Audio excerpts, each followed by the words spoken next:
Zombie Apocalypse.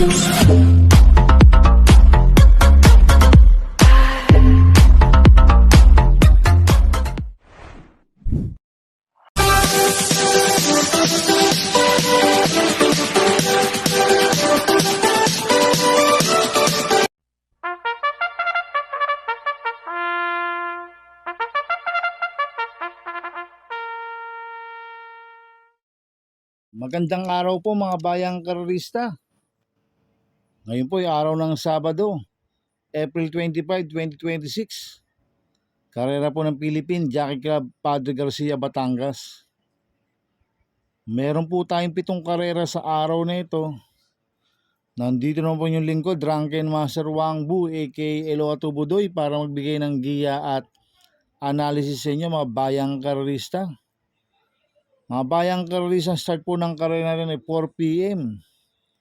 Kaya bago po ako magsimula magbigay ng giya at analysis, huwag pong kalimutan subscribe, like and share YouTube channel ko po. At syempre huwag din pong kalimutan i-click yung notification bell ko para updated po kayo sa mga bagong video ko. Kaya mag-i-start na po ako sa pagbibigay ng giya at analysis. Race 1, winner take 11, races 1 to 7. May 7 kalawak po tayo dito but 6 betting in option. Ang grupo 3-year-old and above maiden race placers sa distance 1,400 meters. First choice ko po dito, numero 6, California Queen. Nagagabayan po ni John Alvin Guse. Ito nag-barrel trial po siya noong April 10. Nagtala po siya ng 1.13.6 sa 1,200 meters. Ang kwartos po niya 24 media, 22 media, 27, 1.13.6 po ang preba ni California Queen sa 1,200 meters. Ang nag-barrel trial po niya si RB Poblacion. Ngayon ang papatong John Alvin Guse. Kaya malaki po panalo sa akin ito, kaya siya po first choice ko. Second choice ko po, numero 1, Darley Bell. Nagagabay po ni Opie Cortez. Last run po nito noong January 31, segundo kay The Best of My Love. Nagtala ng 1.28.4 sa 1,400 meters. Kaya may panalo po sa akin to, kaya siya po second choice ko. Kaya ang first choice ko po, numero 6, California Queen. Second choice, numero 1, Darley Bell. Sa race 2 po tayo, PX7, races 2 to 7. May 6 na kalawak po tayo dito. Ang grupo 3-year-old and above maiden race placers sa distance 1,400 meters. First choice ko po dito, numero 4, Hiroshi. Nagagabayan po ni JB Hernandez. Last run po nito noong April 10. Tercero ko la Dame of Panya. Nagtala ng 1.13.8 sa 1,200 meters. Kaya malaki po panalo sa akin ito, kaya siya po first choice ko. Second choice ko po, numero 1, Queen Liam. Nagagabayan po ni Tanya Nabarosa. Last run po nito noong April 10. Pang-apat kila Dame of Panya. Nagtala ng 1.14.8 sa 1,200 meters. Cambio hineting ngayon, binigay na po kay Tanya Nabarosa. Lasang pati dilema po sumakay dito. Kaya may panalo po sa akin to, kaya po second choice ko. Kaya ang first choice ko po, numero 4, Hiroshi. Second choice, numero 1, Queen Liam. Sa race 3 po tayo, pick 5 event, races 3 to 7. May 8 kalawak po tayo dito but 7 betting in option. Ang grupo 57 to 70 split, ang distansya 1,400 meters. First choice ko po dito yung numero 3, Shiver Me Pink. Nagagabayan po ni JB Hernandez. Last run po nito noong March 1, pang-apat kila User. Nagtala ng 1.24.6 sa 1,400 meters. Nag-vicious barrel po ito noong April 11. Maganda lang po ang inilabas ni Shiver Me Pink. Nagtala siya ng 1.14 media sa 1,200 meters. Ang kwartos po niya 25 media, 23 media, 25 media, 1.14 media po ang preba ni Shiver Me Pink sa vicious barrier. Nakapigil ho. Kaya sa akin malaki po panalo sa akin ito, kaya siya po first choice ko. Second choice ko po, numero 6, Dream Girl. Nagagabayan po si CP Enson. Ito, impressive po panalo niyan last run noong April 12. Nagtala po ng 1.23.6 sa 1,400 meters. Cambio hineting ngayon, binigay kay CP Enson. Ang nagpanalo po yun, RD Raquel Jr. Kaya sa akin, malaki rin po panalo sa akin ito, kaya siya po second choice ko. Kaya ang first choice ko po, number 3, Shiver Me Pink. Second choice, number 6, Dream Girl. Sa race 4 po tayo. Pick 4 event, races 4 to 7. May 6 na kalok po tayo dito. Ang grupo, 42 to 56 split. Ang distansya, 1,400 meters. So, soloin ko na po ito. Numero 2, Elena Bell. Nagagabayan po ng CB Garganta. Ito, nanalo po last run noong March 27. Nagtala ng 1.12.8 sa 1,200 meters. Kaya tingin ko, mag-uumento pa po ito, si Elena Bell. Kaya sosoloin ko na po yan, numero 2, Elena Bell. Sa race 5 po tayo. May 7 kalawok po tayo dito. Ang grupo 57 to 70 split. Ang distansya 1,400 meters. First choice ko po dito, numero 1, Amazing. Nagagabayan po ni John Alvin Guse. Last run po nito, April 12.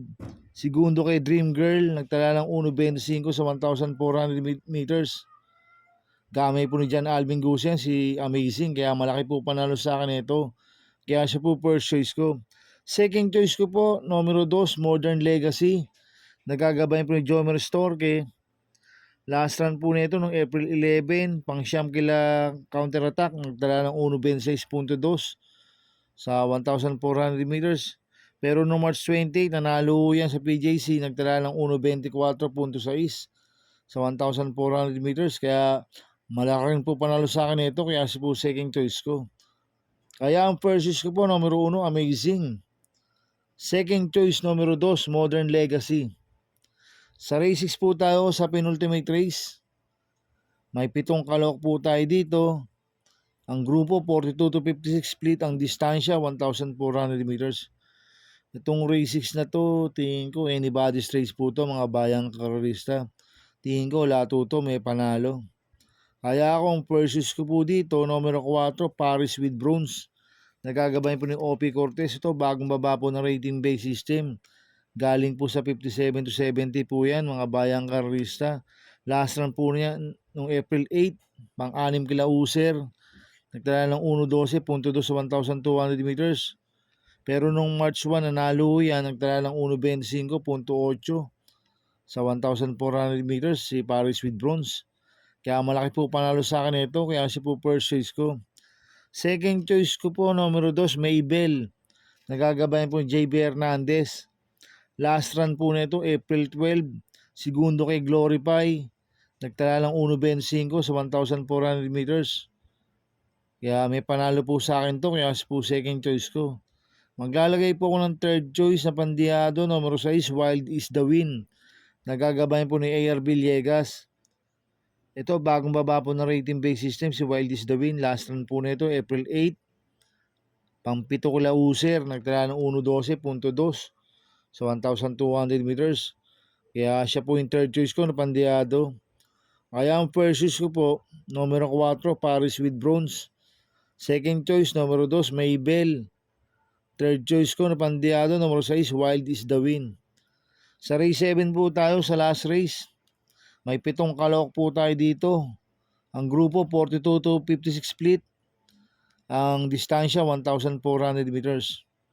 First choice ko po dito, numero 4, Frosty Raven. Nagagabayan po ni OP Cortez. Last run po nito, April 11, Tercero kala Primavera. Nagdala ng 1.26.6 sa 1,400 meters. Kaya malaki po panalo sa akin ito. Kaya siya po first choice ko. Second choice ko po, numero 6, Obladi Oblada. Nagagabayan po ni RD Raquel Jr. Ito, nanalo po last run noong April 8. Nagtala ng 1.13.4 sa 1,200 meters. Cambio natin ngayon, binigay kay RD Raquel Jr. Last run, ang panalo po niya, Michael De Jesus. Kaya may panalo po sa akin to, kaya si po second choice ko. Kaya ang first choice ko po, numero 4, Frosty Raven. Second choice, numero 6, Obladi Oblada. Good luck and happy racing, mga bayang karerista.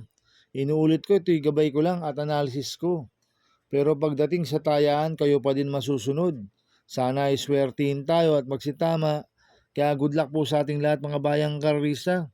Mga bayang karorista, shoutout muna ako. Happy racing po sa mga boss ko.